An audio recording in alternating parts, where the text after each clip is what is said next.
Oh, it's a goal. Who got the assist? Who got the assist?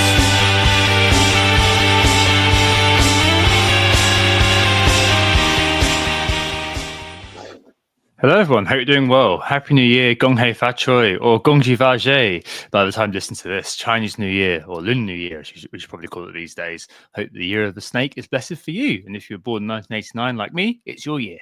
Well, I had an interesting week last week, having had a fun day in hospital on Thursday to have a colonoscopy. Luckily, all good, no problems found. But always good to get yourself checked if you feel that there's anything wrong. Sorry to jump on my pulpit this early, but men in particular, assuming you're a man if you listen to this, tend to be rubbish getting checked out. So if you're feeling something is wrong, it did genuinely save my life 10 years ago. So do go and get yourself checked, and if getting stuff caught early is really important. So as long as the listeners will know. So if you're feeling anything strange at all, get down to your GP. Anyway, the upshot of that is I was rewarded with a great weekend in fantasy football. Hopefully the universe was letting me know it'll all be all right. And also, pleasingly, I'm allowed to have actual beers tonight rather than the non-alcoholic type, which would it wasn't worth it, was it? But last week's pod jam was so good that maybe I might regret this if the overall quality dips as we dig in, as I kind of just descend into a bit of a stupor. But hey, there we go. Of course, I'm joined as always, by Sam. You're right, mate. Yeah, good, thanks. Apologies to anyone watching live. It was my fault or my train's fault. We were a little bit delayed and we were worried we'd have to push it back a bit further. So apologies if I'm a little bit flustered for the first 5 minutes of this pod. I've literally just jumped off a train and run upstairs to click record on this. So hopefully all good. We're both in great moods, it seems. And obviously, Tom, I'm delighted to hear that all is well with you. And we both had really good game weeks, but we'll come on to that in a minute's time. Of course, during today's pod, we'll go through the team updates. We'll look at the main focus, of course, being the double game week coming up. So we'll mostly spend this pod previewing that and bumping up the game week preview specifically to the top of the agenda. So knee-jerk with most of us, not all of us, but most of us on 3 Liverpool already, unless, of course, assistant manager is active. Any Everton assets, are they worthwhile? And if so, which ones? Plus our final thoughts on the assistant manager chip this week versus maybe using a different chip or none at all this week as well. Best captains are kind of irrelevant this week on the whole. We'll very quickly breeze over it at some point, but of course bold claims will make a comeback, and then with some extra time towards the end, if we've got some, we might have a little bit of a think about next weekend and how the business end of the season might unfold, with a bit of future gazing towards not only next weekend but the weeks after that as well, with different cup ties being resolved and chip strategy needing a little bit more thinking about over the next few weeks. It's Tuesday, the 28th of January. All games have been played, and we both had pretty good weeks, right, Tom? So let's have a look at the game week reviews. Yeah, for once, we want to be spending time on them. No, we'll do what we normally do because we know that the only way from here is downwards. Yeah, very, very, very good week for both of us. We were the top 2 in the Content Creators League, weren't we? You picked me by 1 point at the end, thanks to Raul Jimenez, late of my team. He's already gone, but Raul Jimenez not doing anything on the final game of the game week, which was a absolute snooze fest. Honestly, I had it on the background for about 45 minutes, and I was just like, I'm not watching any of this. Is a 0-0, and it's so. I mean, the best outcome was obviously that Robinson did concede because he was a big EO rank threat. But yeah, no. So Raya with a clean sheet from 9 was obviously awesome. Big plus there, and Trent with the assist and the Greaves goal at the very end. I couldn't work out whether that was good or bad. I think it was a net bad, but there are loads of Alisson owners out there. So Trent owners, Canate owners did all right. Gabriel with the clean sheet and the bonus. Rooney went to midfield. Salah with just, with the goal, but that's fine. He was so highly kind of captain this week. You're approaching 200%. Next week, definitely over 200%, of course, as we discussed last week. Gordon, Boomo with the luckiest penalty return I think I've ever had in fantasy football. Like when he missed it, I was like, oh, for crying out loud, buy him in. This is what I get. 8 out of 8 penalties scored. And then it was almost mystical, Sam. It was like, oh, it's a retake. So I was watching. I was like, what? what? Hang on, what? And I think it was literally by dint of the fact that it rebounded out that like the players who were encroaching from the Palace side may have had an unfair advantage. So yeah, got the goal there. Credit to Baker on Twitter, who pointed out that if there had been a Monday night game, he'd be on 9 points because Optico did a big chance missed at the very end, which wasn't a big chance missed. So I would have beaten you by 1 point if if there'd been a Monday night games, he would have had 9 points. He'd have gone back to two bonus. But I can't complain at all, to be honest. Beggars cannot be choosers, because that was just so fortunate to not come away with a 0 points from new signing Boomo, who came in for Sarr, who again looked abject, went off. Isaac with the 13 pointer, but the week really came down to obviously buying in Cody Gakpo, who came in for Nicholas Jackson early last week, and 2 goals from very close range, but nonetheless they all count. Very, very pleasing 16 pointer. Probably the last week, I think that he is going to be a star player in our teams in terms of giving that rocket fuel that you need to bash through the ranks. But really, really good week, up from kind of the 500Ks to 300Ks, 200K shaved off the rank all in 1 week. So looking good. No triple captains for me next week. So not sure exactly how it's going to pan out. I think a lot's going to rely on other players surrounding Salah. In a good position now. Just it would be the nature of the season, Sam, if it was a case of 1 step forward, 2 steps back following next week. But hey, there we go. Very, very good week, and obviously very happy. How about you?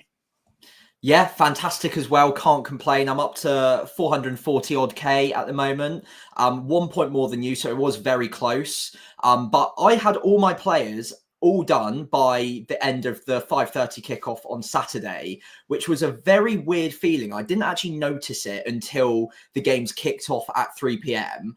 And then scrolling through my team, I was like, oh my God, I've got all of these players active. If this doesn't go well, I'm going to have a terrible weekend. However, the 3 p.m.s treated me extremely kindly. We only had a couple of differences in our side. One was Semenyo versus Mbeumo. Semenyo came away with a last-minute goal for Bournemouth. At 4-0, I was wondering what I needed to do to actually pick up a return from Semenyo. Every single week that I've started him, he blanked. And every single week I've benched him, he's scored.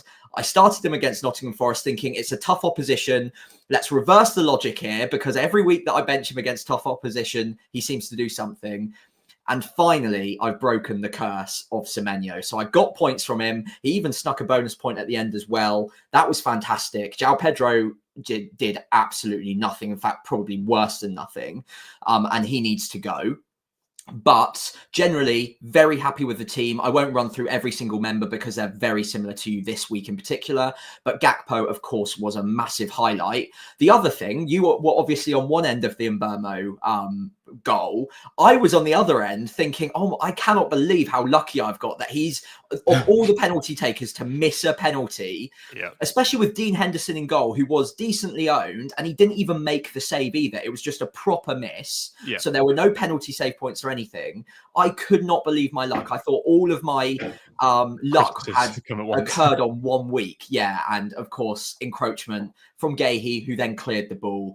Obviously, you have to retake that because he gained an unfair advantage. Fair enough. I'm not going to complain. 85 points, almost half my rank, not quite. It was 720k going into the week, 440 coming out, and feeling much better. Got 4 free transfers, one of which I've already used going into the double game week. And of course, already triple Liverpool too. So you can start placing some deductions on where that transfer might have gone already.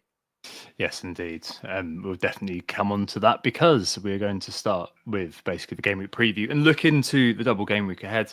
I think it'd be remiss of us not to go into that. And I think the game week kind of preview is kind of the usual kind of setup of the knee-jerk best captains, best transfers, and the bold claims. But true to form, I think we're going to hijack the knee jerk again and just use it to discuss double game week ahead, which is the first one of the campaign. We need to acknowledge as well that last week in the knee jerk, we said Clivert was a bit knee jerk. How wrong were we?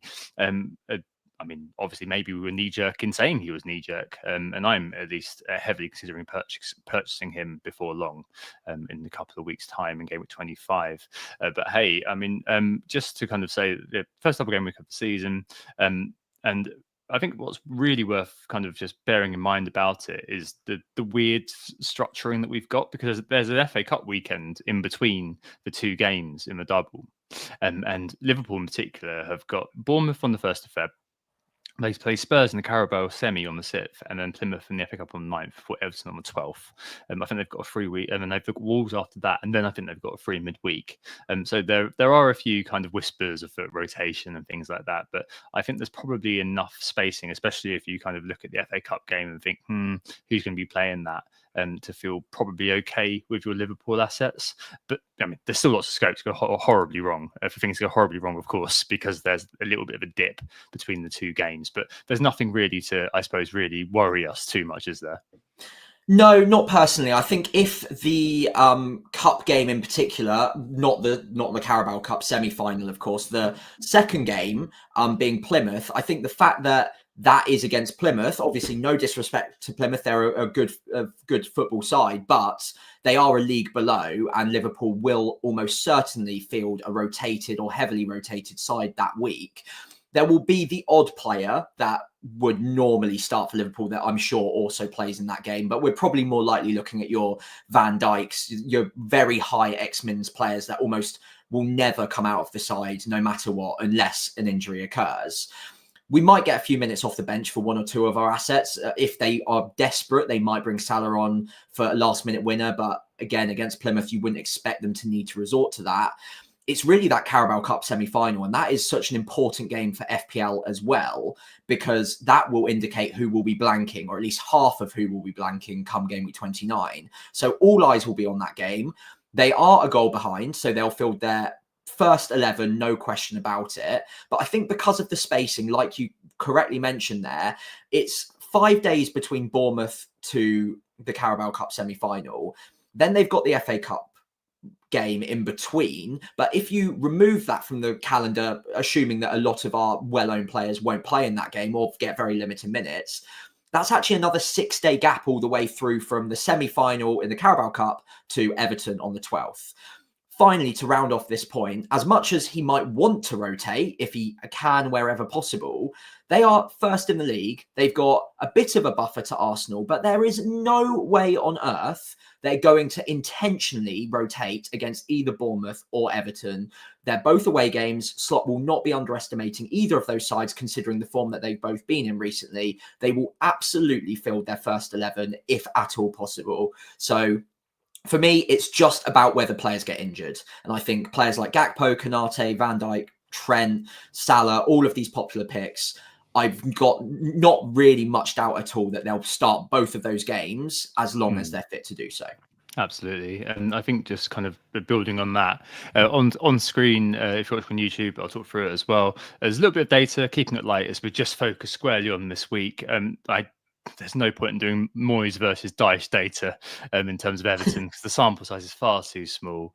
It would be disingenuous to present that. If anyone has presented that out there, I'd take that with a pinch of salt. But basically what I did was I had a quick look at home and away XG and SGC data for this week, just to help set the table, really, Sam. And it kind of shows on the doubling teams, XG home and away. Liverpool are XG away, both their games are away, of course. Unsurprisingly, they're top for XG away, 28.2, which is actually better than their home XG by some margin. And Everton, second bottom for XG at home, 11.7, a bit above Ipswich who are right down the bottom of the table, but better by the likes of Leicester, Wolves, and Southampton at home. So yes, you got to go into that eyes wide open if you bought an Everton attacker. Who might have done such a thing? Anyway, come on to that. And then in terms of the opposition's expected goals conceded, whether away or at home, for Liverpool, Bournemouth are actually 5th best for XGC at home. They're not too far behind fellow surprise package Nottingham Forest in terms of XGC at home. So something to bear in mind. And Everton are mid-table in 11th, underlining that despite the fact they've not been scoring very much this year, they've nonetheless been pretty stout defensively. And for Everton, Leicester's XGC away from home is equal 19th with Southampton away from home. So it's a case of, I guess, the feeble attack meets the defence made of biscuits, where that game with Everton is concerned. It's not. I don't know how that can go any which way, couldn't it? And Liverpool, who they will then face in Merseyside derby, unsurprisingly top for XGC away as well with 10.0 conceded. And I guess, as I said, it just really helps us set the table a bit. And it goes without saying that focusing on 1 week like this isn't normally to be encouraged, as anything can happen. There's stupid high chance of swings, one kind of data point, lots of variance. But hey, I guess this kind of helps a bit see what both our doubling teams are up to, what they're coming up against this week, with the caveat, of course, that Everton's data is chiefly made up of performance accrued under a departed manager and regime. But yeah, I mean, what are your expectations really for the double game week ahead? Yeah, so expectations from Liverpool, I'll keep it short and sweet. They're a great attack, as you've just described very well. They are going up against two pretty reasonable defences and away from home. So I'm not expecting batterings, but I would expect them to score a couple of goals in each game. And players like Salah, Trent, Gakpo can all definitely benefit from that. So I think they are absolutely fine to be going for. I wouldn't have any worries about that, despite the fact that on paper they're playing two good sides in relatively decent form right now. Obviously, Bournemouth in fantastic form, Everton approaching good form, although it's early days under Moyes. But again, last game at Goodison Park for the Merseyside derby, so that's a big game. They'll be well up for that. So Liverpool-wise, very happy to own a triple up. I don't think many people would massively contest that. It might be enough to put off some people from a triple captain or an assistant managership. But I don't think it will put people off of necessarily having those Liverpool assets in the first place. When it comes to Everton, I think that's much more of an interesting debate. Now, Everton under Moyes have looked a bit improved aesthetically and maybe anecdotally, but again, like you say, it's only a couple of game weeks worth of data, and there are those of us out there that are looking at Ndai's data, for instance, in the last couple of game weeks. Not to say he's a terrible pick, by the way, but looking at his data just based on the last couple of weeks and thinking, oh, that's an uptick. And okay, yeah, it is. But part of that, in fact, a very large part of that is because DCL went off injured and Ndai got a penalty that he had to take. So that's 0.79 XG just like ticked off, ready to go. And even if you spread that across 2 game weeks and he doesn't have a single other shot, that's 0.4 XG on average across those 2 games. So it seems a little bit much to me to say that he's had a massive uptick in form just yet, but you might still think he's a good pick regardless of that, and that's absolutely fine. In terms of defensively, because I think Ndai is realistically one of the only forward options I'd comfortably go for. You might look at a Beto because DCL's out, but you're walking into a very similar issue, and who knows when he'll come back out the side. So it is a risk, and it is short term. Where it comes to the defence, I think there's a lot more meat on the bones there. Now, Pickford's going to be probably the most bought-in Everton asset this week. Just a word of warning, I've already bought him, so this might contain some bias, fair enough. But he is the second top point scoring keeper this season. And obviously Everton haven't kept an unbelievable amount of clean sheets. They've kept a fair few. But what Pickford has been able to do, and the reason that he is one of the top point scoring keepers, is when he's called upon, he does make a lot of saves. And with that, he's actually already got 10 bonus points this season as well. So there is the odd occasion where he doesn't just get a 6-pointer, but it's an 8, 9, 10-pointer. And if we can get even one of those in the double, or we get a clean sheet against Leicester, but then a few save points against Liverpool, then you're absolutely laughing with Pickford. And I also don't massively mind the fixtures all the way through to game week 29 for Pickford either. So I think he's got enough upside there that he competes very well with any other keeper. I had Raya. I don't think that that's a massively worrying move to make. Obviously, Raya can do well. He can keep clean sheets, but I don't think that that's going to be a very noisy difference one way or the other. Outside of that, though, you're looking at someone like maybe a Mikalenko at 4.4, and he's got very poor attacking data so far across the season, playing a little bit more advanced under Moyes so far in more of a wing-back role, but it's still not great data. And I don't know in my particular situation whether it's worth doubling up on the Everton defence, knowing that, okay, with Pickford, even against tougher opposition, he might get a few save points, but with Mikalenko, I'm not really expecting that much, and I definitely don't want double Everton defence after this game week in any week. So right now, I think Pickford's the guy for me, and Mikalenko might come second if I could find a way to bench him most weeks, but I'm not massively convinced in really piling into Everton right now, given the fixtures afterwards aren't necessarily amazing, maybe bar a few save points and the odd clean sheet for Pickford. Yeah, I mean, Pickford's the one that you can just kind of keep for the next little while, can't you? Which is absolutely fine, I think.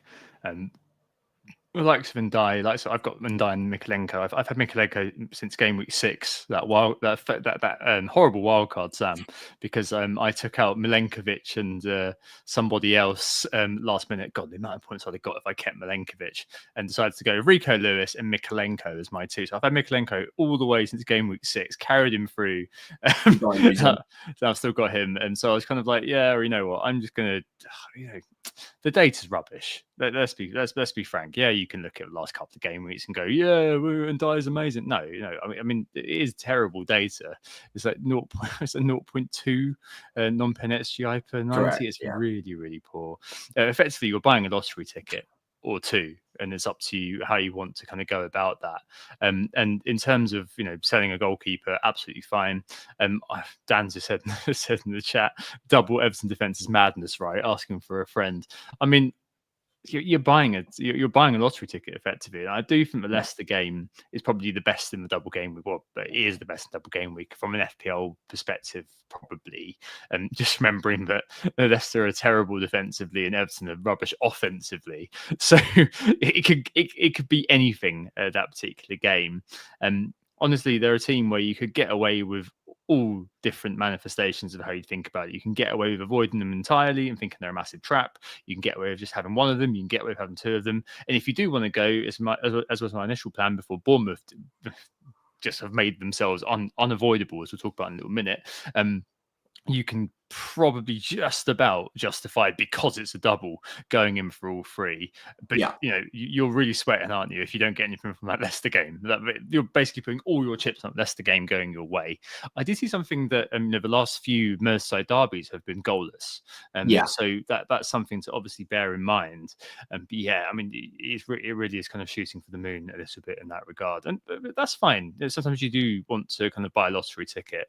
Pickford, it's worth noting, will be really highly owned. As you've mentioned, loads of transfer for him, as we'll get onto in a minute. And in terms of buying Ndai, I bought him just literally as exactly that, a lottery ticket. Do think he's actually a good player to the eye, but I'm not expecting miracles. And I had a Raul Jimenez to get rid of. That's literally it. And if you've got Raul Jimenez, you've got João Pedro like you, absolutely fine to be swapping that over potentially, although Brighton do come up against Southampton in quite short order, don't they? Yeah, 2 weeks from now, something to bear in mind potentially. But I mean, Ndai is absolutely fine, especially if you are probably looking at going to 3-5-2 fairly soon, because there are some tasty cherries assets that you may want to be getting your teeth into. So absolutely fine to do. But I don't think on an Ndai, people should be selling a Wood or should be selling anything like that to get to something like to get to a player like Ndai. I'd kind of just try to insulate yourself from double game week fever on that one. So I do think that it kind of comes down to, probably Pickford has the gold, Ndai maybe the silver, and then Mikalenko maybe the bronze. I think that's kind of it. I wouldn't be looking at midfield at all. You could get lucky with a defender if you kind of want to go for a Tarkovsky, or want to go for an O'Brien, who's playing a sort of that inverted fullback role at the moment. He's pretty lanky, so you could be looking for that hashtag bullet header, which never happens. But hey, it could be you with your 15 pointer. I've got him in draft, so I'm hoping that. But yeah, I mean, it's not. You're really scrabbling around for a reason to buy like, if they didn't have the double, we wouldn't be looking at them. That's basically what you need to bear in mind when it comes to Everton. And assistant manager Moyes, I've seen a couple of people kind of mention that, because the 19 pointer versus Brighton obviously turned heads. There's no table bonus versus Leicester. There is, as you pointed out to me earlier, Sam, a very big one against Liverpool. And if they do manage to get a 0-0, then hey, your quid's in for that. But equally, I don't know. It feels a bit like, as we said last week when we were talking about chips, potentially that there's a higher ceiling later on in the year for using your assistant manager when it comes to Moyes, and maybe as well when it comes down to Slot. Although I suppose there may be different cases, aren't they? Really. Yeah, I think they are. And on Moyes, obviously, I do see a lot of managers going there, and I'm not massively against it. There is upside there. Obviously, they can definitely beat Leicester. Obviously, no table bonus there, but they could get a few goals in that and potentially a clean sheet, in which point you could be looking at maybe a 10, 11, 12 pointer there.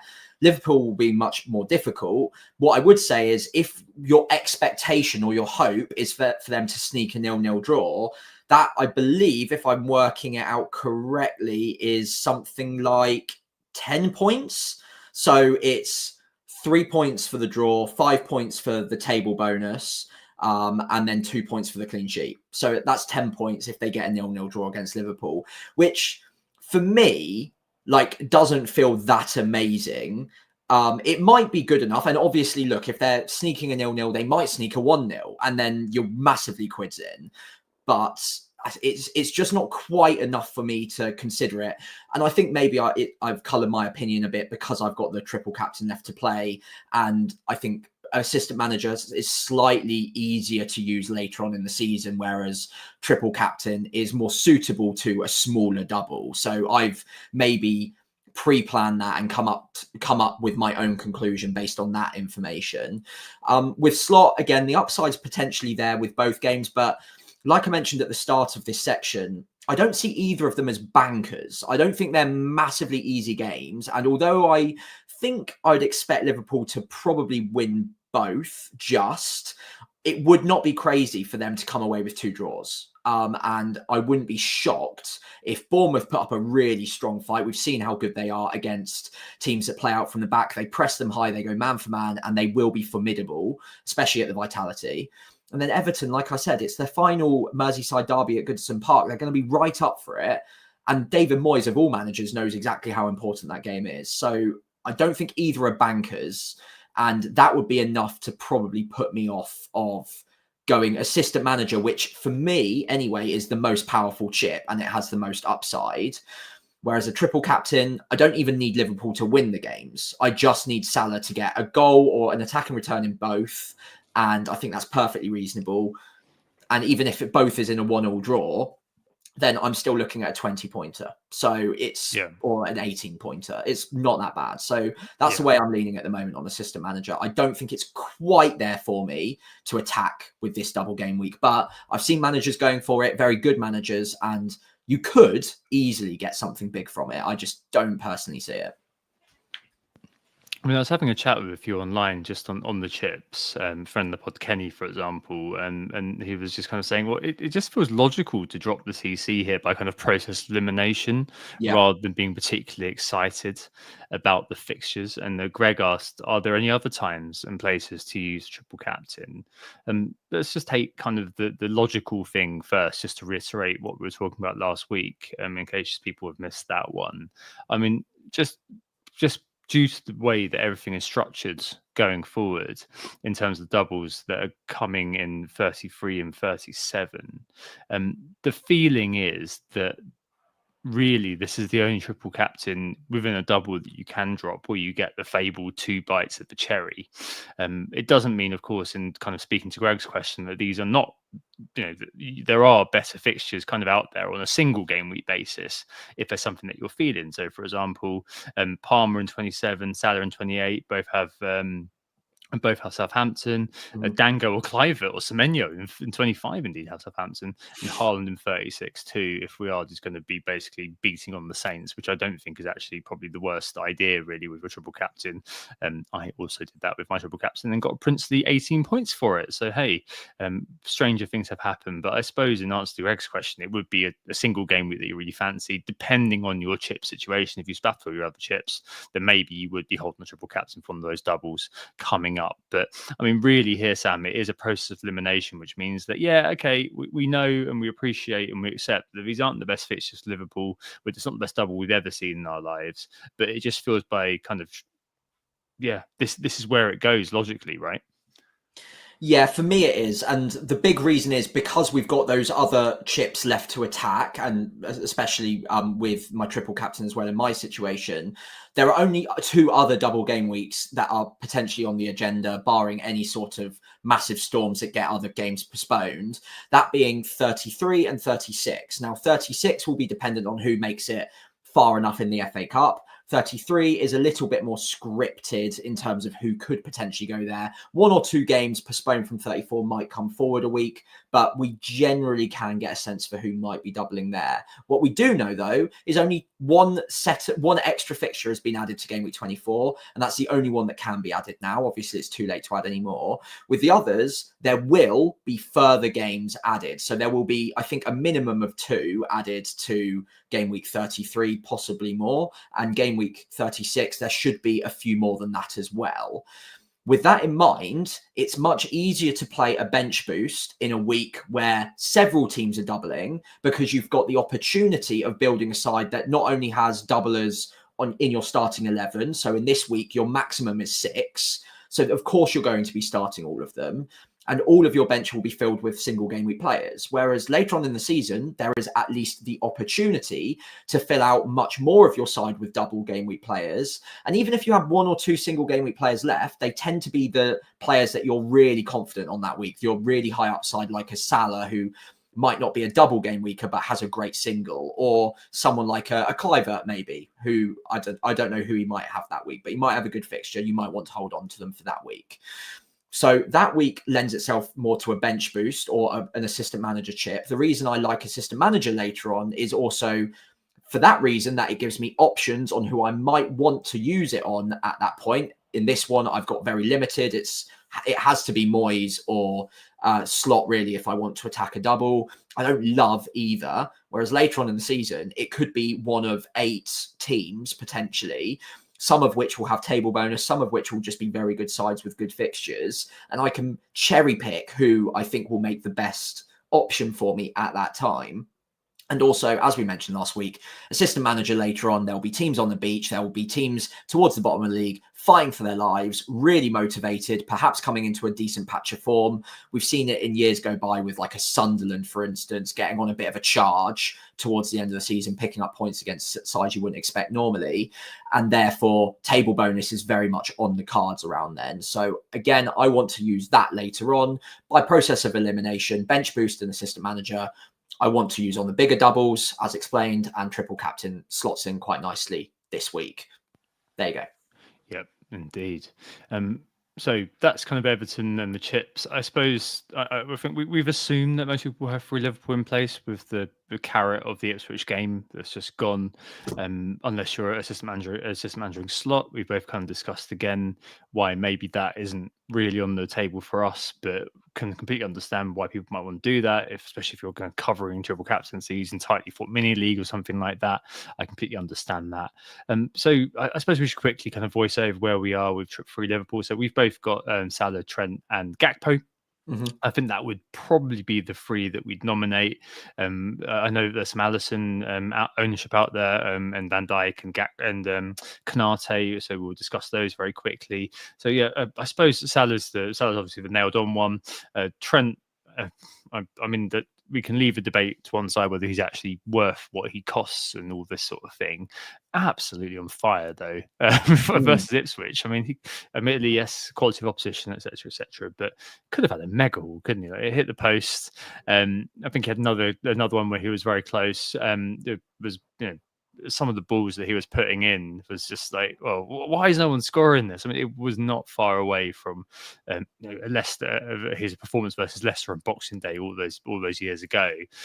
Tough games, to come, of course, from the double, but probably he's the one to go with as kind of pick number 2. And then, we've both gone with Gakpo, as we mentioned a little while ago.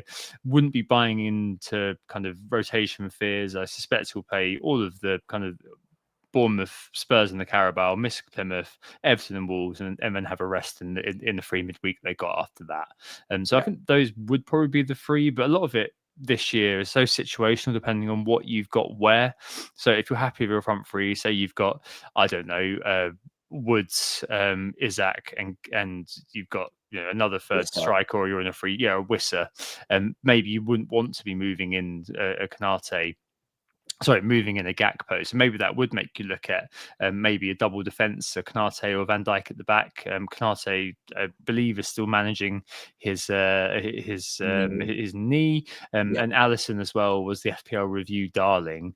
I don't know, man. I just feel like I want some attack in a double. It's just so much more fun, isn't it? You're buying a lottery ticket, but I feel like Trent, Salah, and Gakpo is putting the fun setting up to. I don't know if you put up to 10, but it is FPL after all. But putting the fun setting up to 8, if you're going with those three. But there's definitely a case really to look at those. I mean, who would be your preference if you were kind of scrabbling around, money no object, looking at an Allison, a Van Dijk, or a Konate? Where would you go? Yeah, so first off, I think I'm very happy with my triple up. That's the one that I would prefer to have right now. Gakpo, Salah, Trent, same as you. If I had to rule myself out of a Gakpo for whatever reason, say I'm happy with my forward three as I am, then I would probably rule out Allison at this point. I don't really want to go there, because even if you did go there and you had a playing keeper like a Fabianski going into game week 24, Fabianski's now a risk for starts after what we saw in game week 23. And there's a pretty decent chance, having not already played that second semi-final leg against Spurs, that Liverpool might turn it around and therefore blank in game week 29. And the last thing I want to lock myself into is needing a goalkeeper transfer in game week 29 if I chose not to free hit. So I think that kind of ruled out Allison for me a little bit, knowing that risk is there. And in my situation, it was easier because I've got Valdemarson. He's not going to be a starting keeper. If you've got Fabianski until this week, I think you would have had hope that he continues to start. He won't blank in game week 29 no matter what. And therefore, Allison's not a problem and you can go there a little bit more safely. Now that that's happened, I think unless you've got like a Dean Henderson or something, then by the way, he might blank in game week 29 as well. So watch out. But after that, I think Konate is now the standout pick in terms of budget. I think he's cheap enough versus a Van Dijk that you go for him over Van Dijk now. The attacking underlying data is very similar, actually very slightly better for Konate, but it's much of a muchness. Don't get fooled over the 0.02 benefit of XG. It's the same. And the only problem there is, of course, the fact that he is a little bit injury prone and he is managing that knock, which again is why I haven't gone there myself. But if I'd ruled myself out of a Gakpo, then Konate alongside a Trent, because of the money, is fairly sensible. After that, I wouldn't completely rule out people like Szoboszlai or Luis Diaz either. Szoboszlai's been in good nick recently, a bit cheaper than Diaz, but don't completely forget about Diaz. He's not returned in the last 4, but he's still starting games regularly, and he's not a million miles away from getting returns either. So I don't think he's an awful pick of his own right, but I think if I was ordering them outside of the 3 we've already got, it would probably go Konate, Diaz, Szoboszlai, then Allison right now for me. Yeah, Szoboszlai, however you want to pronounce it, and Luis Diaz are literally neck and neck in terms of the underlying data per 90. And if it is Szoboszlai for some reason, if that's what you can afford, then I'd go back to my buying a ticket in the lottery kind of thing. Curtis Jones, we don't know what his status is, but seems like he's out for a little while. And sometimes these things work out by accident rather than design with a player. So if you are in a situation where, for whatever reason, that's your third Liverpool, that's the only one you can get to, you're happy with your front three, you're in a 3-5-2 or whatever, but you've got somebody you want to move on, maybe you kind of want to bin a Gordon for one week earlier, then chain that on to a Bournemouth midfielder, then hey, I think we're okay with it. Certainly does seem to be kind of taking chances on himself, Szoboszlai, like he used to at Leipzig, more this year than he was kind of in previous years, than last year when he kind of did drop off a little bit towards the end of the season. So yeah, I mean, overall, I think we've kind of touched on this a little bit. How do we feel about this double in general? Is it worth chucking all our putting all our chips on it? Chips as in poker chips, having 6 doublers, or is it one that's actually a bit more uncertain as we scratch the surface? I kind of think it's fine. It's also always exciting to have a double, especially because they are now a rare commodity, as they should be, with how the FA Cup is now structured. In previous years, of course, we had double frenzy pretty much all the time and non-stop doubles all the time. But now, it's always good to have them because it's a real novelty that you can get excited by. And I think that's absolutely fine. But obviously, I wouldn't be throwing the baby out the bath water to try to get a full complement of this one, especially as looking ahead, you probably want to be able, if you don't own any, to pivot to teams like Bournemouth and Brentford, who have a lot of good fixtures in a very, very short order. Not so much from a value perspective, because a lot of these players are probably cheaper, Boomo aside, so easy to get to, but more from a free transfer flexibility one. I think that's really important at the moment, because after this week, we're going to want to pivot. If you don't have an abundance of Bournemouth and Brentford players already, to probably wanting to get those players in, which is why I've recanted from, as I said last week. I'm probably looking at getting the 6 doublers for this one. I think I'm probably going to be absolutely fine with 5. And if I didn't have Raul, if I had somebody else that I was happier to kind of keep, if I had a Wood or something up front, I'd be going in with just Mikalenko from Everton, and I'd be okay with that, because there's probably better benefits on offer later on, if opportunity costs and all that. Does that kind of sum up how you think about this double?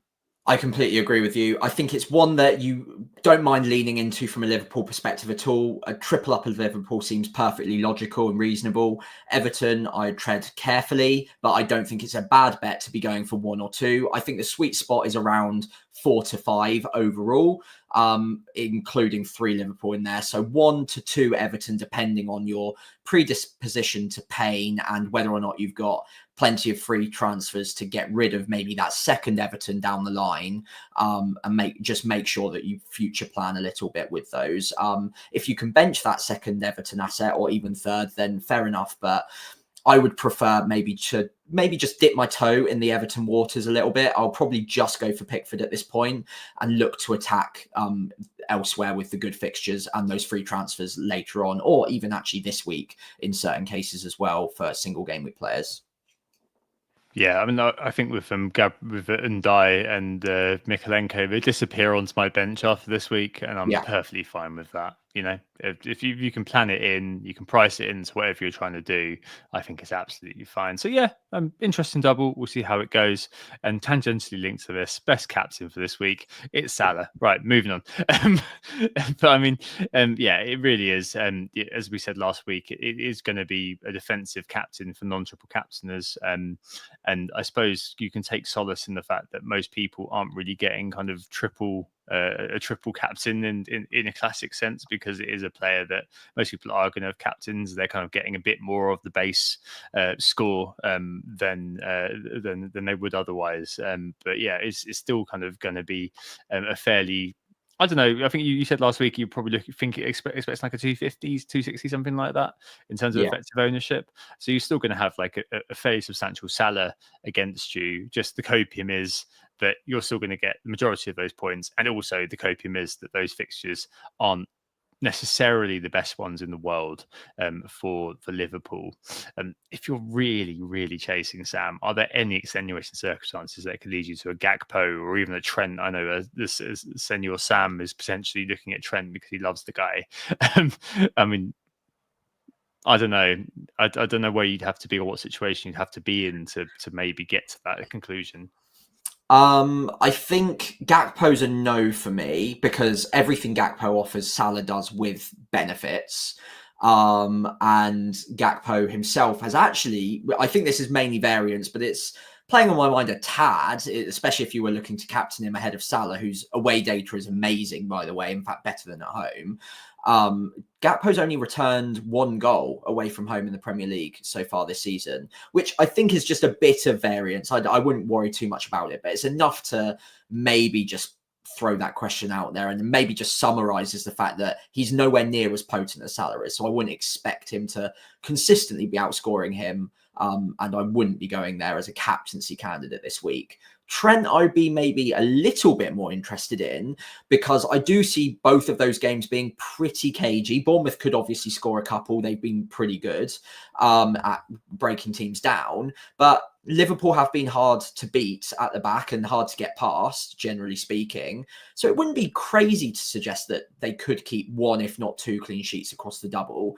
And then all Trent really needs to do is get one attack in return, if you're lucky two, and then he could easily compete with Salah on that logic. However, that is a number of different factors that need to go in his favour to beat Salah. And even then, Salah might still just score 3 or 4 and therefore completely throw that to the side. So for me, it's Salah, no question about it. Trent, I think if you're really chasing and you're bullish on him, then it's not the craziest thing in the world, but I personally wouldn't go there. Yeah, unless you've got 66 likes on social media like Sam has, which he did the old give me 66 likes, the number of Trent's back, and I will triple captain him. He's achieved that, so he's now got to follow through. But yeah, if you're not in my situation, I think just this maybe isn't the week to stand out from the crowd too much. So yeah, that's the double game week, and best transfer. Other than that, definitely worth discussing, because it's already starting to kind of take shape a little bit in terms of the underlying transfers in and out. So yeah, Gakpo, unsurprisingly, the man that people are looking to bring in after 16-pointer. Always very good to be on the on the train in the front carriage when people are kind of getting in at the back. 16 points lighter. Yeah, 600,000 transfers in for Gakpo. Second, Mr. Cliver, who's definitely Cliver, even more attention than did last time. After yes, another double-digit haul, 13 points against Nottingham Forest, over 500 transfers in for him. And third, and Die. So Ragaboli Live FPL did say the other day that he was expected to rise. This is why I moved on Sunday night. He's been expected to rise the last couple of nights, but it's not quite happened. Maybe some sort of messing around with the algo and all this sort of nonsense. Probably will eventually. We've spoken about the fact that he's just still kind of a lottery ticket. You can't be expecting too much. On pens, Pickford brought in by 150,000 people, and Trent 150,000 people buying him too. Other side, Wood, Raul Jimenez, both been sold by a fair amount, as is João Pedro. Raul and João Pedro by 150k, Wood by 230, 240k. I think we didn't speak about Wood to Gakpo, but I think that's probably okay to do, right? Yeah, I'd make that move, no question. Yeah, I mean, Wood's been great, but the fixtures coming aren't amazing, and Gakpo's got the double followed by Wolves. So yeah, I'd make that move in a heartbeat. Gakpo's also got better data than Wood, which is crazy, but it is true. He's been overperforming all year, hasn't he, Wood? Yeah. I think he may probably make his first appearance in my team on Gameweek 29 in the blank, which probably says something about how this year's gone. But hey, you know what? I'm a data man. Fourth out for midfielders is Anthony Gordon. 128k selling off now. I suspect a lot of those people are going over to Bournemouth mids. And Cole Palmer still in the transfers out column. Over 100,000 transfers out for him. People getting a bit bored of him blanking, and I'm guessing kind of just needing money probably to buy the likes of Trent. But yeah, I suppose we'll be discussing Bournemouth in a couple of pods time. So maybe just a quick outline here. But yeah, I think that they're obviously the next hot thing in FPL. You've got Semenyo. The next 3 fixtures for them, I've also got Liverpool kind of straight away, but the next 3 fixtures for them are incredibly juicy. It's very well, in fact, they got good fixtures pretty much all the way through to kind of game week 33-ish. Next 3 though, Southampton, Wolves, and then kind of stuttering Brighton. Given how they're doing, it's a team that really should be considered very heavily in how you're planning. And as I said, that's kind of led me to slightly veer off the course I was on and think, oh, you know what? Actually, I probably want 3 transfers available for next week, so I'm very much intending to roll over another one. Just the main headline for me is Dango Ouattara, 0.75 non-pen XGI per 90, and he's over 1,000 minutes now, so that's probably robust enough to actually report that. And he's 7th overall for non-pen XGI per 90, which is absolutely wild. This is a player, the sort of guy that you love on Football Manager, Sam, because he can play in every position. Like, he's played everywhere on the pitch. I'm sure that I saw Iriola say, but he seems to be flourishing in this role. I don't know whether it's the system, whether it's just kind of him showing what he can do. Evan Nilsson may be back for game 29. 5.9, game week 30, but 5.0, that's so hard to turn down. And I'm personally looking at buying Dango and Cliver, I think, next week, so I don't have to choose between the two, and maybe also looking at buying Kirkers on top for a -4 and just tripling up on Bournemouth for a little while. And so, yeah, as such is my excitement for them. Obviously, by giving it an extra week, seeing how they do against Liverpool, but I'm too long in the tooth, Sam. I've done this too many times, to not kind of sit there thinking, I don't know how long they can keep this up. With the fixtures beget form, as we've said for many, many years, and it just kind of feels like, it's getting close to the time to bring them in. We'll discuss them a bit more soon, but I mean, I'm sure you're probably looking at different options to maybe also add to Semenyo, right? Yeah, I am. I'm probably not quite as bullish as you. I don't think I'm quite there yet on tripling up. I do like them a lot. But I'm not worried, but I think they are a team very designed and suited to make life uncomfortable for the bigger sides. And I do just wonder what they're going to look like against some of the weaker opponents that don't go out to attack them. And I still think they'll be great, and they'll definitely be great value for money at their price points. But I don't think I'd go as far as tripling up just yet, unless my team structure really suited it. I've got Semenyo, absolutely happy with him. I think if I was ordering right now and I didn't have any of them, Cliver would probably come out on top for me personally. The penalties, the fact that he's getting better minutes with those injuries, and he's made use of those better minutes too. So it's not just the fact that the injuries have occurred and therefore he's getting the 90 minutes a game. He's also been fantastic in those 90 minutes. So he'll probably maintain that spot and play the 80, 90 minutes most matches, given the form he's been. Altara, I'm a little bit less convinced on. The data looks great. I don't think he's a natural centre forward. And when we've seen that in the past, sometimes it just takes a few weeks for teams to figure a striker or a player playing out of position like that out. And when they do, it becomes a lot harder for them to score goals. Now, again, I'm not saying that he's a bad pick. He's fantastic value for money.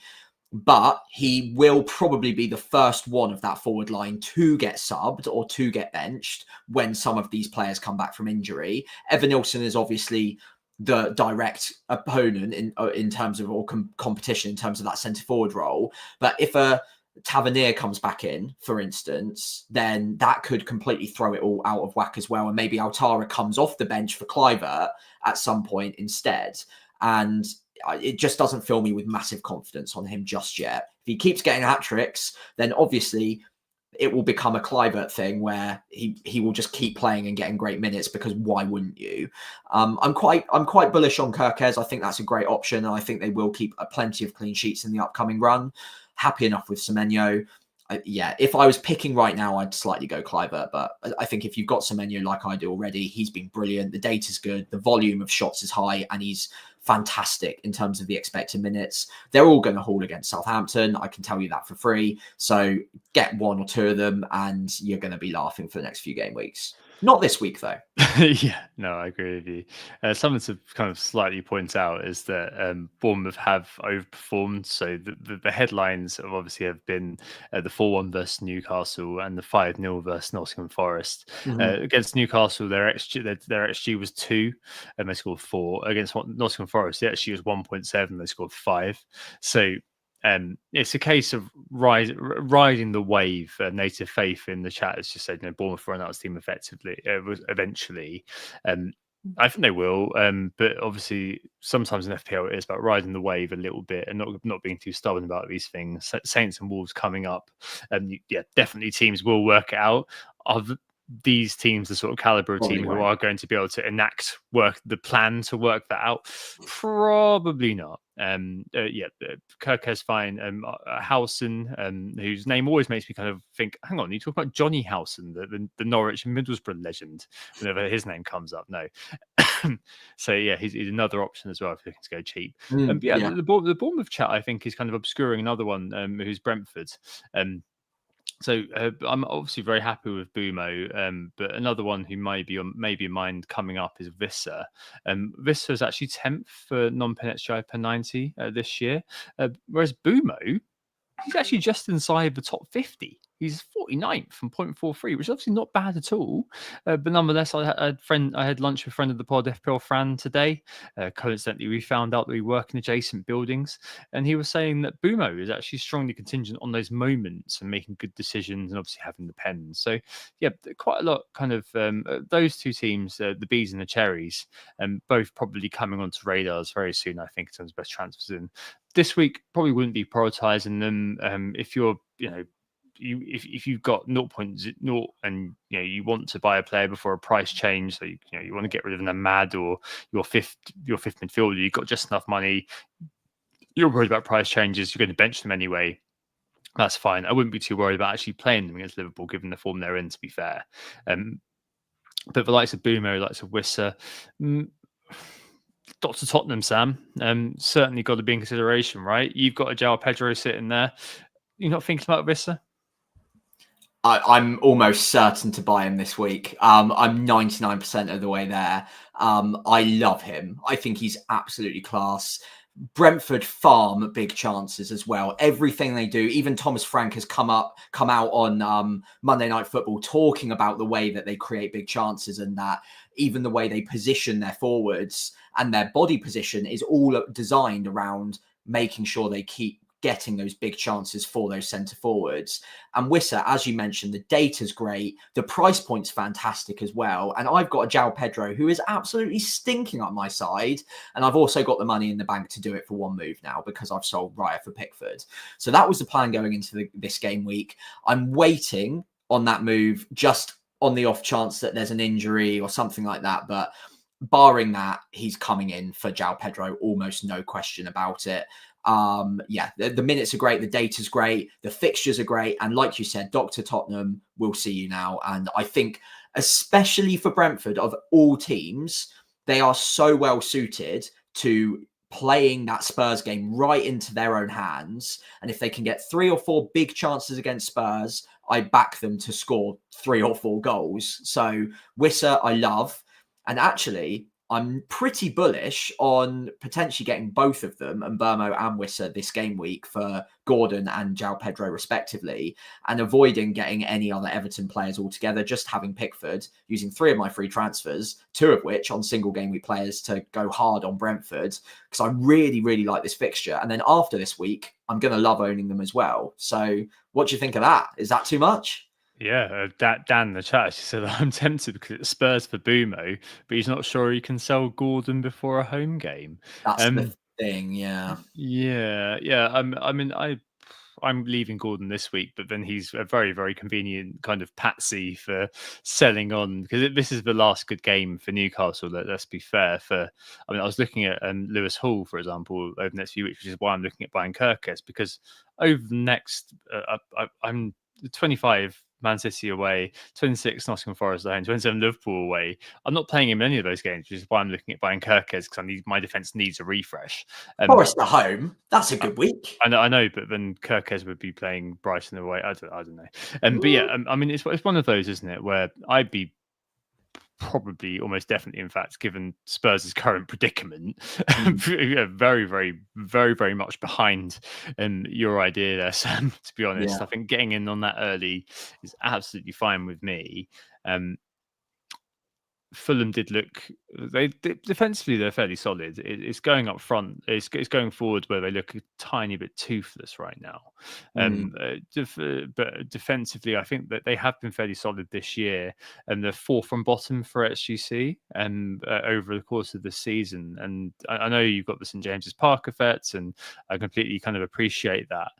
But something like that, getting that in early, all of those points are just so sexy, aren't they, to get on the board, especially against Spurs. So, yep, I'll be absolutely fine with that. And the following fixtures for Brentford, which is why I got Bumo in last week while I had the opportunity, are just very good attacking wise. So away at West Ham, away at Leicester, and at home to Everton.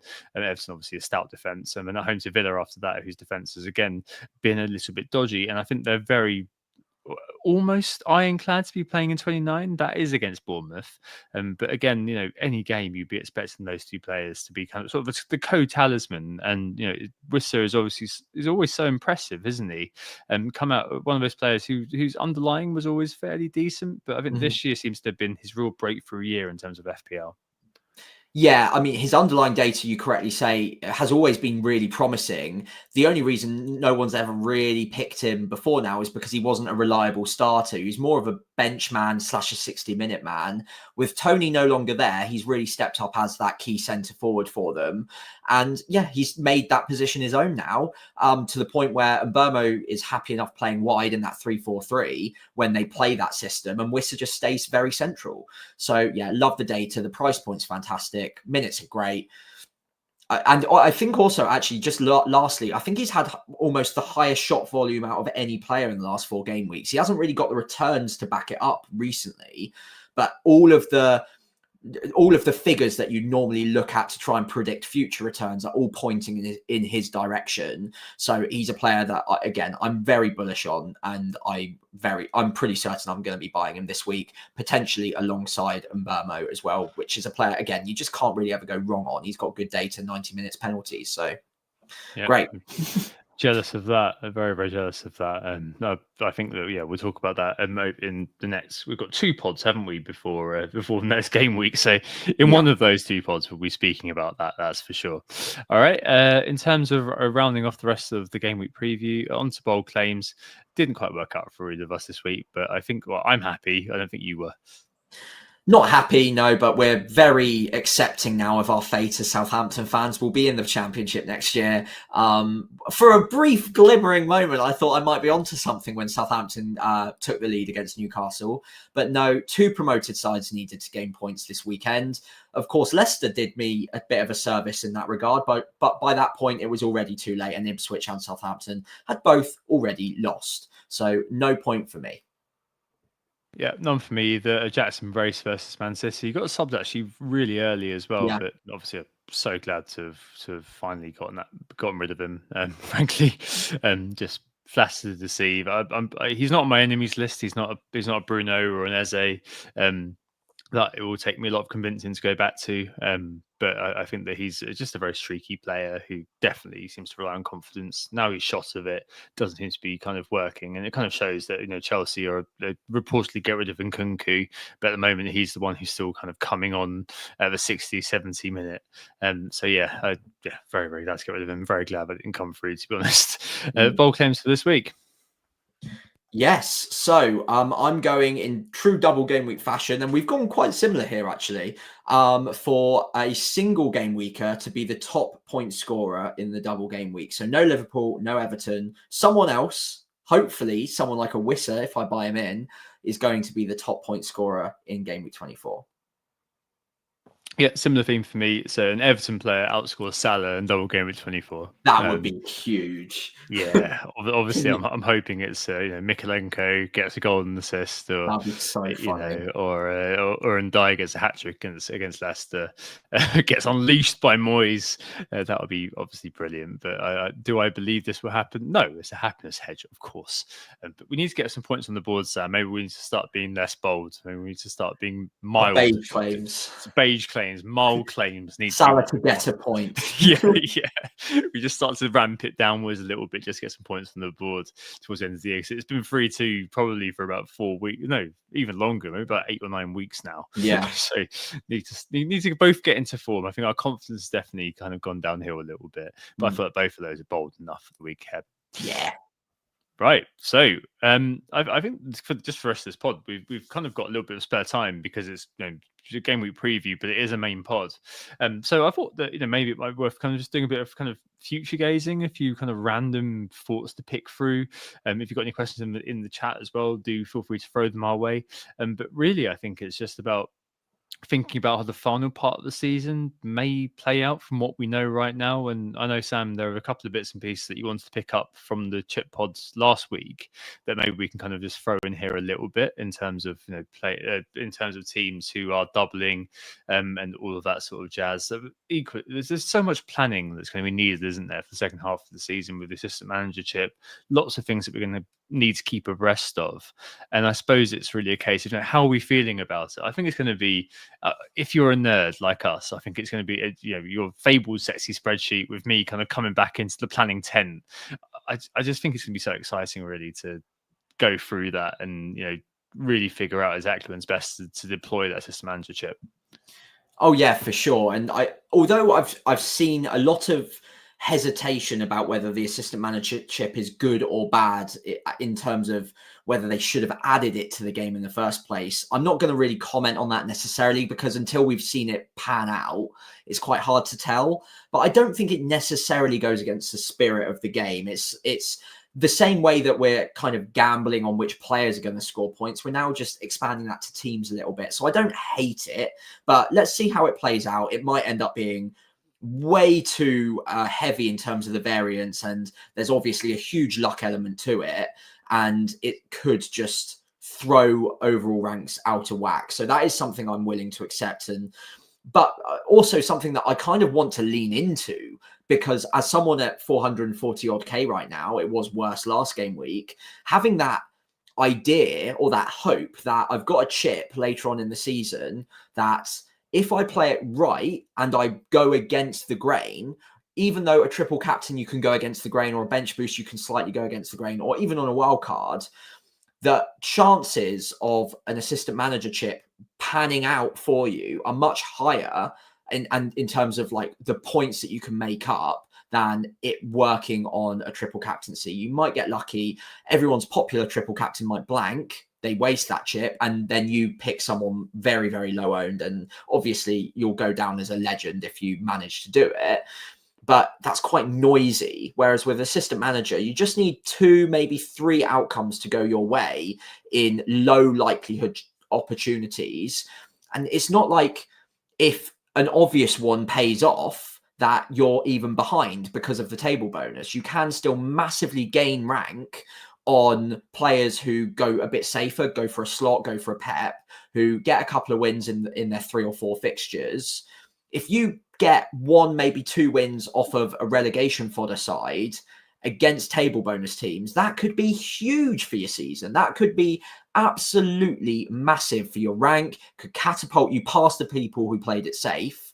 And most people won't get it right, but at least there's the opportunity to do so. So that really excites me, as does just the general idea that we're about to hit a period of the season where so many chips are going to be active almost every week now. I think we've hit now 44, maybe 45%. If you've got all of your chips remaining in 45-ish% of those weeks, you will have a chip active. So there's massive spikes to come. If you get most of those right and plan it correctly, then again, your season can very comfortably be saved right now. And there's no need to get pessimistic just yet. Just stay the course, keep playing the game, and you'll get there. Yeah, exactly. I do think that there's going to be perhaps a tiny bit more work, and we'll obviously try to be there to try to do that.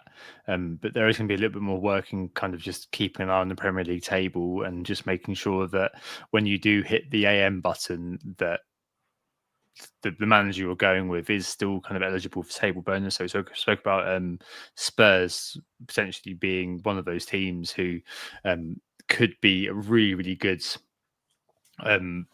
candidate for table bonus going forward, because there are so many teams who are that kind of level above them.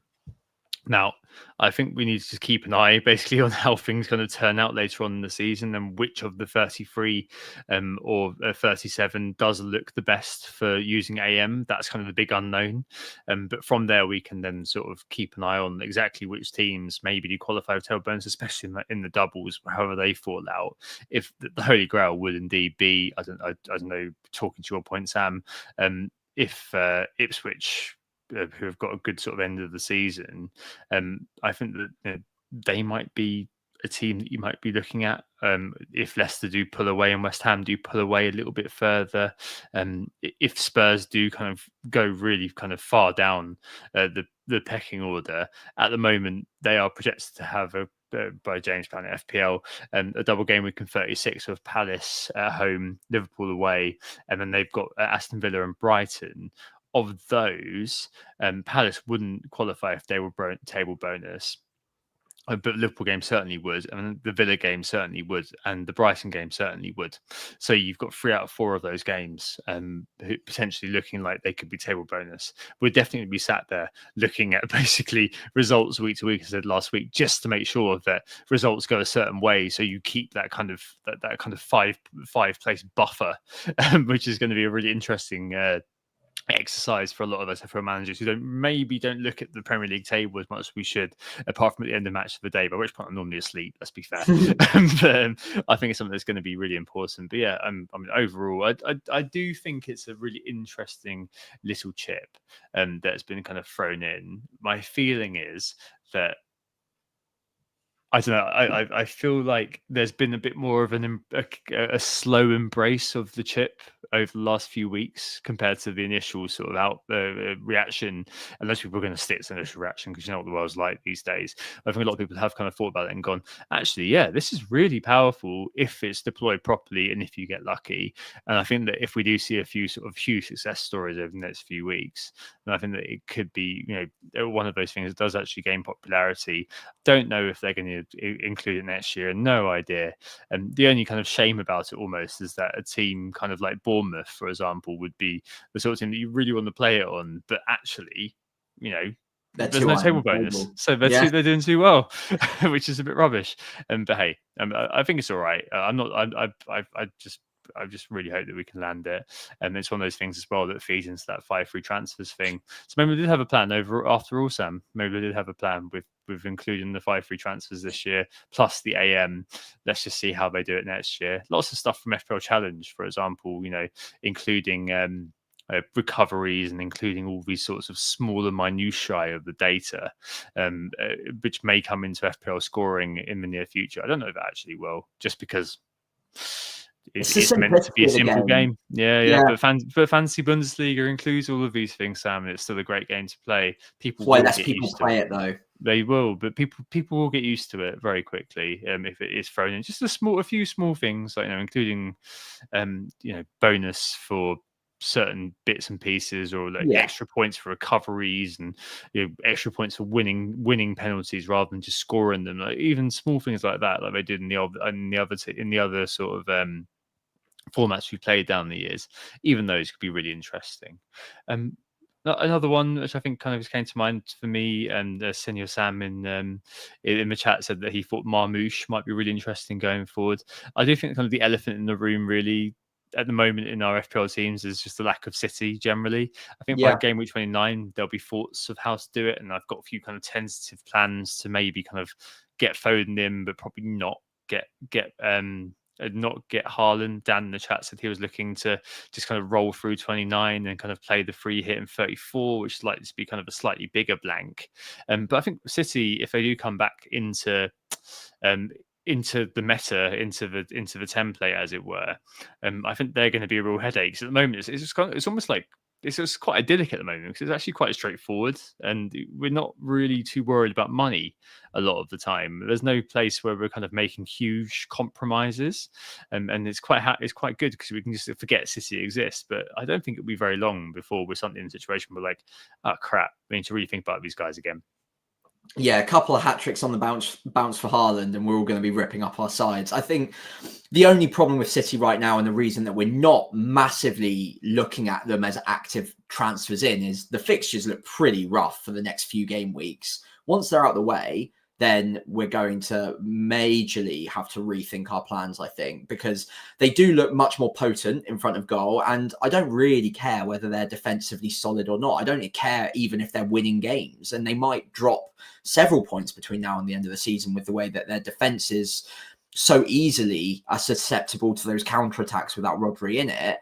But that doesn't stop Haaland from scoring. It doesn't stop Foden from doing well. It doesn't stop Kevin De Bruyne or a Marmouche doing well. So these are options that are going to come back into our thinking pretty quickly. Obviously, Foden owners over the last few game weeks have lived that experience and enjoyed some huge hauls that they'll remember for seasons to come, because no one owned him. And if you can jump on a player with that much upside, because we know the quality of most of their team, all of them have the potential to do really, really well. And Foden in particular, Haaland in particular, possibly Marmoush as well, could all be very good FPL options with, to start with at least, low ownership. So I don't think I'd go for them now, considering the fixtures. And I think there are just too many other good options at much cheaper price points than Foden or Haaland.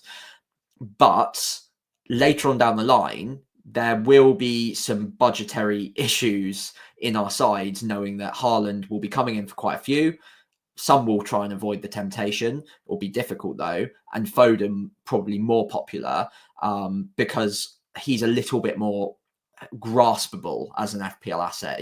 At under 10 million, you don't have to rip apart your entire side. It might just be upgrading a 7.5 and downgrading a Trent, for instance, or a third or second striker, and you might be able to get there. So they will be interesting again. It's going to hopefully shuffle the cards yet again in a few game weeks' time. Yeah, I think it's from Game Week 29 onwards that their fixture runs just great to the end of the year, basically. I think they've been kind of slightly preemptively downgraded in the FDR. Like if you look at the kind of their fixture run towards the end of the year, right? Crystal Palace home, Everton away, Aston Villa at home, and Man United away in 31. These have all been given a free on the FDR, which I guess kind of corresponds to their kind of form around Christmas time. But I mean, God, we're definitely. But I guess the beauty of that as well is that kind of coincides with probably wildcard time, and the likes of Marmoush, the likes of Foden, got likes of Guardiola as well, could probably, hopefully, take some of the burden away from Haaland in terms of point scoring a little bit. It's good that Marmoush is so cheap. He's a very, very good player. If you've got any interest in the Bundesliga, fancy Bundesliga, for example, he was an absolute god on that. He was, we're talking Mo Salah levels, so it's not just he's Egyptian. He was very, very good on the fancy Bundesliga, like an absolute monster. So definitely a player that I think will probably. I don't know, but we need to see whether he escapes the Bundesliga tax as seen by, as experienced by Kai Havertz and Timo Werner when they came, and Kunku too. But I don't know. I've got a good feeling about his style and how it's going to fit in at City. That's for sure. It was overperforming a lot this year. It's worth mentioning, which is how he secured his move. But still, I think hopefully there are going to be the options kind of on the table for them in future. And as their fixtures get good, there are other teams who probably will fall away. So Newcastle, as we kind of mentioned earlier, their fixtures next few are probably a bit bad, but then 28 to kind of 35 are then good again. I don't know. It kind of feels like they've been a bit of a mainstay of our teams for a while with the Isaac, Gordon, and Hall kind of triple up quite. I think most people have had that, and I kind of referred to Gordon and Hall particularly as unsellable before. But I don't know. It's one of those things where sometimes the template does sort of fall apart, doesn't it? And you've got to be a bit like Alex Ferguson remaking his teams every now and again. You've got to be quite agile when it comes to that, and be kind of quite aware that sometimes I don't think I'd be ever advocating selling Isaac, but we both got designs on selling Gordon, potentially Hall again. Obviously got him at 4.4, has served us pretty well, but another player who could find his way out of the team quite soon. So yeah, one of those teams that maybe will fall by the wayside perhaps for a little while before kind of coming back into consideration later on in the season. Yeah, possibly. I for what it's worth, I don't hate the next three. I know City's in there away from home, so I'm not expecting Hall to do well, but I don't think that really prevents Isak or Gordon doing well against a City side that, again, they've looked better, but they're definitely still conceding chances. So yeah, Isak for me is not a sell by any means. After that, Gordon, I don't think he's a must sell, but just given the competitors at that price point, I think he can be a sell. And is likely going to go for me in the next couple of game weeks, just because I prefer other options, not because I think he's poor. And Hall, because of his price point, I think I'll rotate him in and out on my side for a few weeks. But I'm happy to start him in the home games against Fulham and Nottingham Forest. Forest have obviously been great, but they don't score tons and tons of goals generally. And Newcastle defensively have been very good. I think they'll keep it tight in that game. And then if I can bench him against Man City and Liverpool, after that, it's not far away from the good fixtures again. So, yeah, I'm not too fussed about holding on to Newcastle. I'm not too bothered by getting rid of them. It's probably a better way of phrasing it. But if I see an asset that I massively prefer, then I'm open, at least in the situation of Hall and Gordon, to getting rid of them. I think it's a lot of that comes down to blank game between 9, really, because if they do blank in Yes. that week, then I think there's going to be a few awkward sales perhaps required. Like, for example, I get there at the moment in any FPL team planning, and I'm in a situation where I'm probably going to be selling Palmer to facilitate kind of dealing with that week. So Foden coming in to kind of just take the captaincy, for example.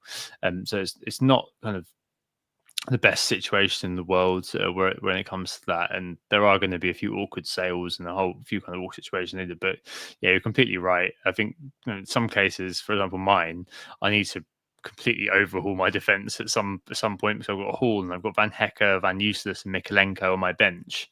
Next week, that does not look too clever with a Hall away at Man City, Van Hecke at home to Chelsea, and Mikalenko away at Palace is absolutely fine. Actually, well, it's not absolutely fine, but it's all right. Yeah. But when you've got someone like Kirkes that I could bring in for Van Hecke without really worrying about it, then maybe that would be a better option, especially for in the very, very short term. Yeah, I don't know. I think another kind of very quick thing to talk about before we end is just I don't know. I wonder whether we're going to see kind of 3-5-2 rear its head again towards the end of the year. I feel like at the end of every year we do kind of hit into a 3-5-2 sort of meta. And I know there's lots of Vissa hanging around. You'll be on the Vissa, Isaac and Gakpo. I've got Ndai, and so I think that kind of gives me an opportunity, I guess, to get those kind of cheap midfielders at Bournemouth, like I've mentioned. So maybe that kind of is in with a shout again, maybe towards the end of the year. I know that likes of FPL General have had 3-5-2 for most of the season, 3-4-3 with like that kind of strong first bench of, in my case, a Mad has been really good for a little while. But I don't know. I just kind of wonder whether the way the end of the season's going, whether we will see 3-5-2 become again quite popular just because of the abundance, as it looks like now, of midfield options on offer. Yeah, I think you're spot on there. I can definitely see a 3-5-2 in my future. And the way that I'm trying to line it up at the moment, but obviously we'll wait and see how the Carabao Cup semi-final results go, is potentially run through to a bench boost in game week 33. I've got a few free transfers now and I'm hoping to load up on those. Free hitting in game week 29 would be helpful for that strategy, because the teams mainly that blank in 29 would then, on the whole, double in 33 alongside a few others. And then I would probably look at dead ending in 34, followed by a wild card after the bench boost, obviously, which means that I don't need to worry about having a strong 15. I can really focus on my first 11, and then of course I'm also looking at potentially having a little bit spare to use on my assistant manager from 36 to 38 as well. So that 3-5-2 could be really helpful for me in those last few game weeks, because it will give me a little bit of money spare, and also I won't need to rely on my bench as much because I just won't have the bench boost left to play either. So that's the way I'm currently hoping it goes, and I think because of that, a 3-5-2 is going to be pretty popular. You could have a sort of a 3-5-2 premium if you've got a bit more money and have a João Pedro or a Jimenez who are only an extra million on top of that 4.5 million burner spot. So Or if you've Ndai. got that, or Ndai, yeah, or Ndai. Other cheap strikers are available, of course. Archer, maybe. No, don't do that. All of those options, Delap, actually, thinking it out loud, or Vardy, all of them could be a 3-5-2 premium possibly plan where you have a slightly better third striker that you can lean on if you really want to, but ideally you don't that often. So yeah, I completely agree. I'm planning it almost out as if I will be 3-5-2ing after I wildcard, but obviously plans can definitely change. Yeah, no, for sure. All right, and with that, let's move on to our teams for this week. I think both of us have already, but I've made my moves for this week already, but you've got a few that were in the offing, as we've discussed. Yeah, so I've made the one move out of my 4 free transfers. That is Pickford is now in for Raya. In defence, I've currently got Trent, Gabriel and Hall. I'm actually not that fussed about starting Gabriel at home to Man City. On paper, it's not ideal, but I think it's going to be a real stodge fest in that game. I think Arsenal will try and keep it as tight as possible. And weirdly, it's just my gut telling me this, and obviously we're usually much more scientific than this. but I've just got a feeling Gabriel's getting a header in this game. I just can't shake that feeling that this is the game for him to get that haul. So I think I'm going to start him, and I don't think I'm currently looking at bringing in Mykolenko right now, which might hurt me this week, and I wouldn't be surprised to see Mykolenko beat Hull or Gabriel for this game week. But I'm just not sure that it's a transfer worth me making, especially because the player I'd be selling is Greaves, and that makes it very tight on other moves, both this week and in the future as well. For example, I couldn't get Wissa and Mbermo with the money I have left. And so I think overall, I prefer not to go too hard on Everton for this week. Just Pickford's fine for me. And then, like I mentioned throughout the pod, I think João Pedro goes for Wissa in 99% of cases. And then I'm really weighing up whether or not it's worth just chasing the upside and doubling down on Brentford this week ahead of Spurs and getting rid of Gordon as well. Although that is a transfer that is not necessary. I do have Mbermo slightly ahead of Gordon this week, and I also have him ahead for the next few weeks. So arguably I should just make the move early, and I've got the transfers to do it. So yeah, I'm pretty tempted to make all three. Yeah, for sure. We discussed that, haven't we? But yeah, I wouldn't be surprised if you do it, because I think they all look very nice transfers to me. I've got some risk actually with Gabriel. I'm not entirely sure where I'm going to go with it. So I've made my transfer already. Did Raul Jimenez out for Ndai on Sunday when it was looking like the price would change and be a 0.2 swing. Didn't quite happen for Ndai, but Raul did drop, so I cashed the 0.1, which I know it sounds a bit silly, but this year with the assistant managers, I'm going to take any 0.1 I can possibly get, because it might be very useful going forward, especially given what we just discussed about City. So at the moment, I've got double defence for Arsenal against Man City and Raya and Gabriel. Obviously, Raya always plays, so I've got Fabianski in goal. As the backup keeper, who's not going to be playing. So it's between Hall and Gabriel, and I completely agree with you. Actually, I think that game is going to be incredibly, given what we've seen in the past, a game which is set up to not lose from both teams, and it will be decided on the moment. That moment will either be a mistake, so you will one of the essentially make a mistake and the striker will run through and score. It could well be Haaland, of course, or it could be a set piece, and the set piece is obviously going to be aimed towards Gabriel. So I think at the moment I'm tempted to play him, even though Hall is playing what seemed to be quite a toothless Fulham. So it's quite a tough one. That's probably the only thing that's going to be occupying my mind this week. The rest of the team's fairly set in stone, with Ndai and Mykolenko are my two doublers from Everton. Trent, Salah, and Gakpo are the doublers from Liverpool. Don't have my triple captain, so Salah's just the captain. Not expecting too much, but hey, I've got Bumo, I've got Gordon, I've got Isaac, and I don't know. I think the EO for Isaac will hopefully be maybe gameful. No, it won't be this week, will it? Because everyone owns him. But hey, it's one of those things where I'm just going to hopefully be able to get if I eke out a grey arrow, a tiny green arrow of like 2,000 places, I think that would be very, very good for me this week. And if Ndai does go crazy in the double game week up, that's obviously going to be gold. But do I believe that's going to happen, Sam? Absolutely not. And I'm benching Ahmad just because I don't know where I'd play him, frankly, over those players. That's me this week, just kind of deciding between Hall and Gabriel. Review, I think, has Hall narrowly over Gabriel, but when it comes down to like 0.2, 0.3, those sorts of things, what you just said, in terms of where your intuition leads you in terms of which player to play is what's really important. And I think I probably favour, despite the fact that I've got double Arsenal defence against Man City, probably favour playing Gabriel. If it was away, maybe I'd be looking, maybe I'd put Hall in over Gabriel, but just because it's at home as well, something in me was kind of thinks, I think I feel good about playing Gabriel at the moment, but I'll think about it going forward. Yeah, I like it. Strong team this week. I wouldn't be massively surprised to see you seep out a green arrow despite having no chips active either. So yeah, I like it. It's a strong bench as well. If Fabianski was playing, I think I might have, with enough convincing, managed to at least plant the seed of bench boost in your mind. But rightfully so, you're not considering it, are you? So all good there. Cool. All right, there we go. Fantastic. Well, thank you all so much for joining us this week. Obviously, first double game week of the season. We're both very excited for it. Sorry we were a little bit late on the live recording. Again, my fault for getting on a train, which was over an hour delayed. So apologies for that. But hopefully you enjoyed the ride much more than I did on my commute home.